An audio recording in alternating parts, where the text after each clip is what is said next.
तर राम राम मंडळी, स्वागत आहे आपल्या मिनी ब्लॉगमध्ये. आपण चाललो होतो नेहमीप्रमाणे ज्ञानूला घेऊन मंदिरामध्ये. मग तेवढ्यात आलो आपण मंदिरावर. मंदिरात तर मस्त मी महादेवाची पूजा करत होती. मग ज्ञानू म्हटलं आपण चालतोपर्यंत देवीचं दर्शन घेऊन येऊ. मग ज्ञानू लागला दर्शन घ्यायले. मग दर्शन घेतलं. मग भेटला आपल्याला पप्पू. पप्पू थोडी भेट दिली, बोललो बिल्लो, त्याला लागले पोरं टेंगे टेंगे करायले.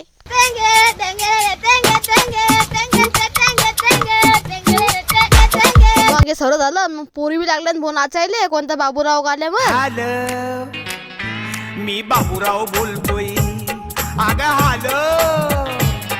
मी बाबूराव बोलतोय.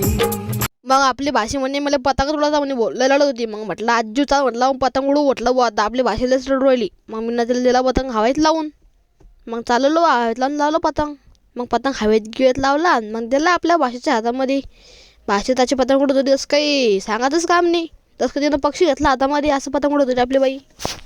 तर मंडळी आजच्या ब्लॉगमध्ये आवडत होतं. आता भेटूया उद्याच्या ब्लॉगमध्ये.